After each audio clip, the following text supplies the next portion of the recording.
C'est Denis Podalides qui, ça faisait longtemps qu'il me parlait de Annie Ernaux et qui me disait voilà, j'aimerais vraiment travailler cet auteur avec toi.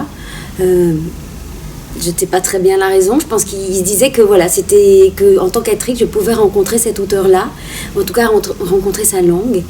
Et donc il m'avait parlé de d'autres œuvres de Annie Ernaux, qui est vraiment une auteure que j'aime beaucoup. Et un jour il m'a parlé de l'événement.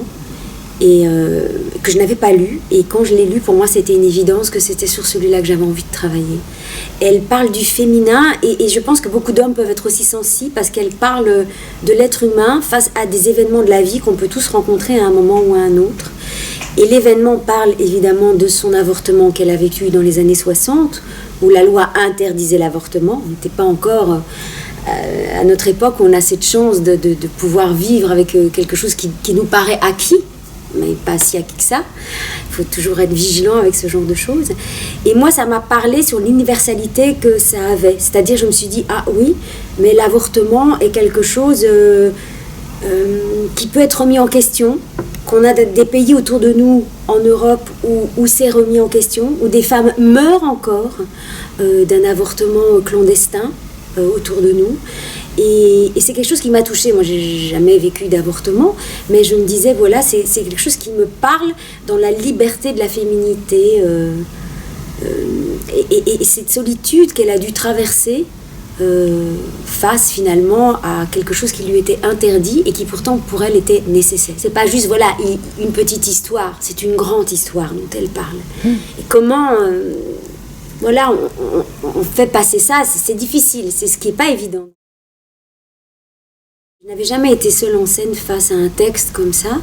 Et en plus, je n'ai pas choisi la facilité dans le sens où ce n'est pas un texte au départ théâtral. C'est un texte littéraire. Mais je pense que si Denis avait envie de travailler sur Annie Ernaux, c'est parce qu'il pense qu'il y a une forme de théâtralité dans l'écriture d'Annie Ernaux.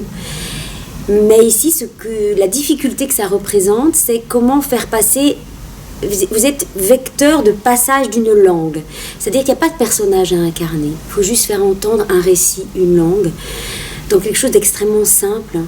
Il n'y a pas un jeu à développer, même une physicalité à développer. C'est quelque chose de très sobre, de très simple, pour faire entendre le verbe. Avant tout le verbe de Annie Ernaux. On sent qu'elle est très exigeante dans sa manière d'écrire et que si elle met une virgule à un endroit, un point, qu'elle utilise tel mot et pas un autre, elle sait pourquoi elle le fait. Donc moi, en tant qu'actrice, c'était essayer d'être au plus près de la respiration de son écriture. Comment on se met au service dans cette humilité-là, comment on bouge très peu, comment on ne doit pas surjouer ce qui est écrit, parce que les mots sont tellement forts qu'il n'y a pas besoin de les jouer. Et ça, on a toujours peur, les acteurs, on a toujours peur de ne pas faire assez de choses, ou on a l'impression que si on enseigne et qu'on ne fait rien, on n'existe pas. C'est aussi se dire, voilà, pas forcément on peut être là, juste au service du verbe. Et c'est sur ça qu'on a beaucoup travaillé avec Denis. C'est marrant parce que Annie Ernaux est très seule dans cette quête de faire... Voilà, de ne pas garder cet enfant. Et moi, parfois, je me sens aussi dans une grande solitude de traverser ce récit. Donc, voilà, c'est quelque chose qu'on doit faire comme un muscle, comme une gymnastique. Donc, on fait beaucoup de filage en ce moment. Et en ce moment, je ne sais pas du tout comment je vais partager ça avec le public. Donc, c'est encore pour moi l'inconnu. Je ne sais pas, à ce stade-ci, si on va pouvoir bien partager cette chose-là, comment ça va être reçu sous la forme qui est la nôtre.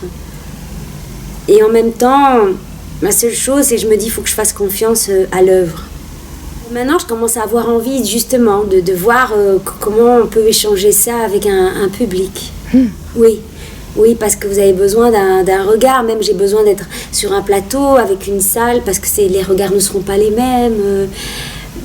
Oui, j'ai besoin qu'on respire ensemble. C'est une expérience, mais les autres me manquent. Voilà, parce que j'aime aussi construire avec les autres. Quand vous construisez seul, vous devez que vous appuyer sur vous-même. C'est-à-dire que parfois, quand vous manquez un peu d'énergie, vous pouvez aller vous appuyer sur vos partenaires. Ici, vous êtes dans une solitude et même la peur du trou de mémoire. Vous êtes seul face à tout d'un coup quelque chose qui peut paraître extrêmement comme un gouffre. Et vous êtes seul pour faire cette traversée.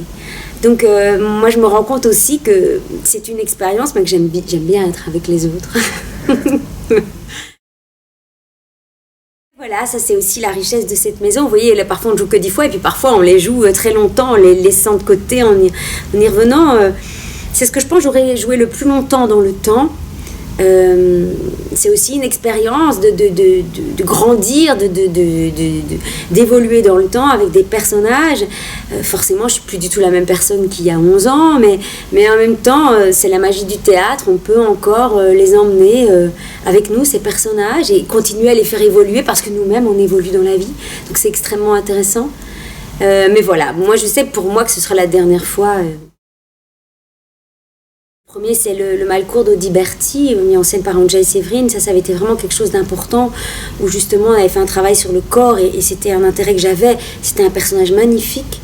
Moi je dis toujours, voilà, il y a des personnages qui sont comme un travail que vous avez fait avec un metteur en scène, où vous savez qu'on a planté quelque chose, une petite fleur, et cette petite fleur, vous allez l'arroser tout le temps pendant votre vie. Donc ça, le Malcours, ça a été vraiment quelque chose d'important. Après, je pense qu'il y a eu le travail avec Lars Noren, dans Pur, où ça a été vraiment une expérience magnifique. Après, il y a eu Antigone. Je pense que ça, c'était vraiment un personnage aussi que j'oublierai pas. Et tout dernièrement, il y a un personnage qui aurait été vraiment aussi important, c'est Les Enfants du Silence. Voilà, pour plein de raisons. Parce que ça aussi, c'était comment on s'exprime autrement que par la voix parlée. Et ça a été un apprentissage fou, un travail énorme, mais voilà, ça c'est des choses que vous emmenez avec vous, et vous êtes un peu... Chaque personnage est quelque chose qu'on emmène et qui nous fait évoluer. Et puis on a des autres, vous savez qu'ils ont changé quelque chose, qu'ils sont en vous. Vous les oublierez jamais. Une mouette à la Bastille, montée par un jeune metteur en scène, et que j'ai trouvé très beau. Voilà, j'ai beaucoup aimé ce travail. Je trouvais ça extrêmement intéressant, et avec des très beaux acteurs, et une manière à la fois de relire l'œuvre, mais en ne la dénaturant pas, avec beaucoup de sensibilité, d'humilité, et c'était vraiment très très beau. Ouais. Parce que je reste toujours, je me dis que même dans les coups de gueule, il reste des choses positives.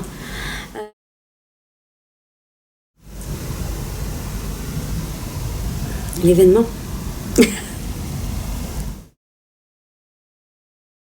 C'est mon amoureux, parce que chaque fois que je le vois, ça ne s'arrête jamais, le coup de foudre.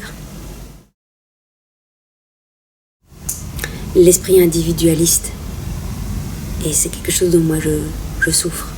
Donc j'ai souvent l'impression qu'il y a des coups bas, parce que c'est pas ma manière à moi de faire. Christophe Montez dans Les Damnés.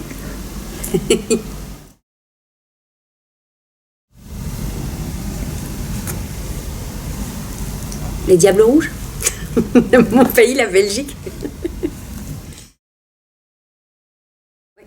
Moi, j'aimerais beaucoup travailler avec un chorégraphe et des danseurs. Beaucoup. D'être ici, dans la Comédie Française. Tous les jours, je me dis, quelle chance. Je ne suis pas une sanguine. Je suis quelqu'un qui a plutôt tendance à réfléchir avant d'agir. Et si vraiment je réagis, c'est parce que j'ai vraiment réfléchi. Je trouve qu'un coup de sang, c'est jamais constructif. On a décidé de partir au Japon début mai. Ça a été un coup de tête.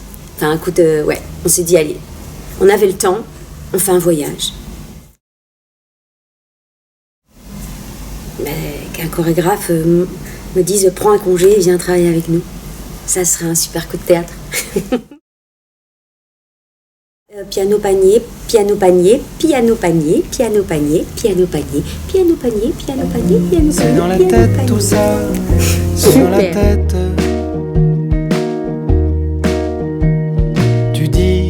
Tu dis l'amour, l'ami, y en a encore ou plus, on a encore envie, on se plaît, on sait plus. C'est dans la tête tout ça, c'est dans la tête.